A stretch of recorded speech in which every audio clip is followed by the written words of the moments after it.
নমস্কার। আনন্দ সঙ্গী থেকে আমি অন্তরা আপনাদের সকলকে স্বাগত জানাই। আজ অনেক দিন পর একটি নতুন গল্প নিয়ে আপনাদের কাছে এসেছি।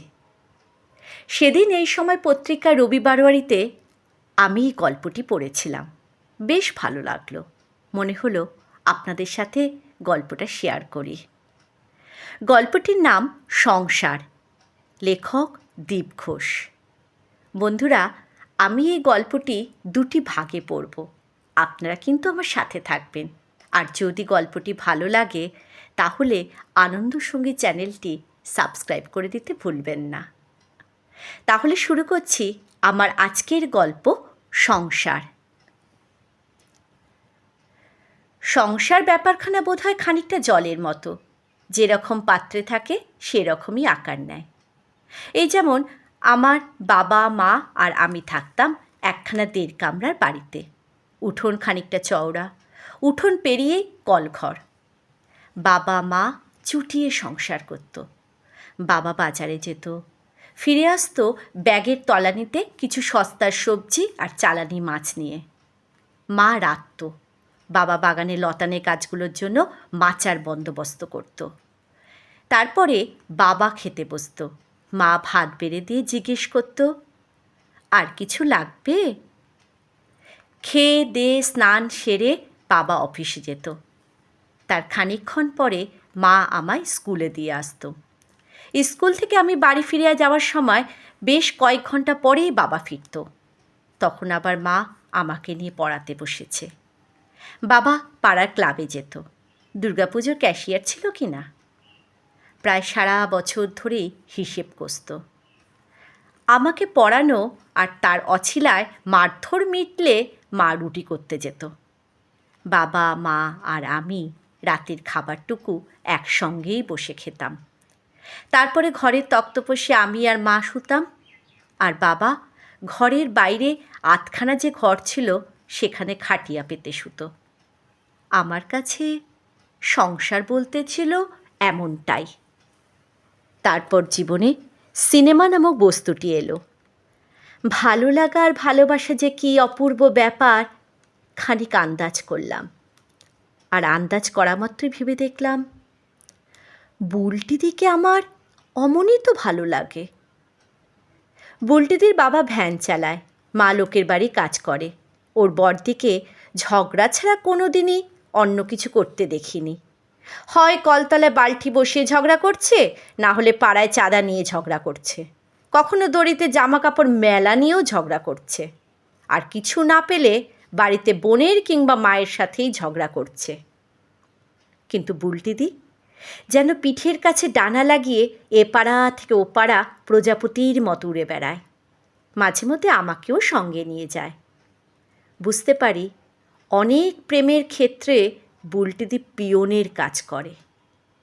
বুলটিদির খুব শখ, বিছানার মাথার দিকে দেওয়ালে জিতের একখানা পোস্টার থাকবে। মাঝে মধ্যে রাস্তা পেরোনোর সময় আমার ডান হাতটা মুঠোয় চেপে ধরে। মনে মনে কলার তুলি আমি। পাড়ার ছেলেদের সাথে মা আমায় বিশেষ মিশতে দিত না।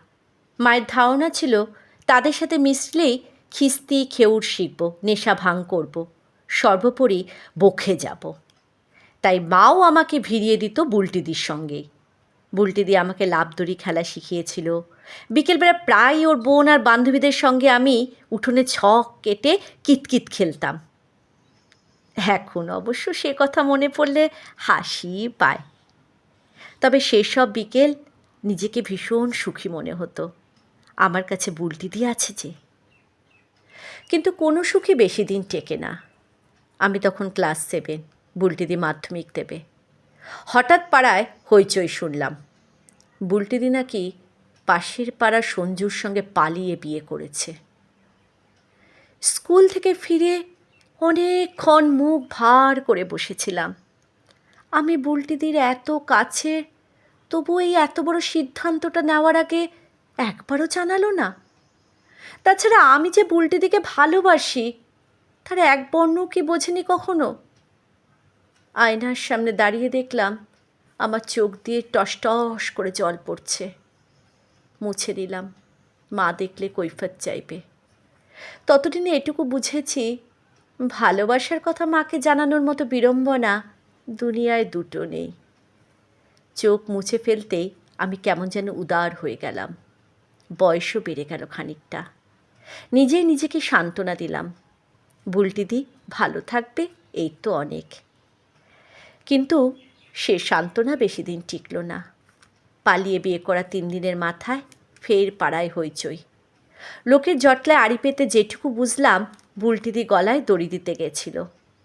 আমাদের পাড়ায় এ কোনো নতুন ঘটনা নয়। প্রতি হপ্তায় কারো না কারো বউ একবার করে গলায় দড়ি দেওয়ার চেষ্টা করে, তারপর বেঁচে ফিরে এসে আবার দিব্যি সংসার করে। তাই এই ঘটনা কোনোদিনই আমাকে খুব একটা স্পর্শ করেনি। কিন্তু বুলটিদি গলায় দড়ি দিতে গেছিল শুনে বুকটা কেমন ধক করে উঠল। বুলটিদি কি তাহলে ভালো নেই? সঞ্জু ছেলেটা কি মাতাল, লম্পট? ইস, কেন যে বুলটিদি ওর সাথে পালাতে গেল? আর কয়েকটা বছর অপেক্ষা করতেই তো পারত।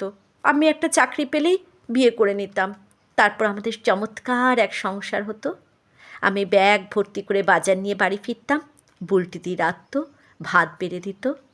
আমাদের ফুটফুটে একখানা ছেলে হতো। অফিস ফিরে দেখতাম বুলটিদি আমার ছেলেকে পড়াচ্ছে। বিছানার মাথার দিকে দেওয়ালে থাকত জিতের ছবি। কেন যে বুলটিদি একটু অপেক্ষা করতে পারল না কে জানে।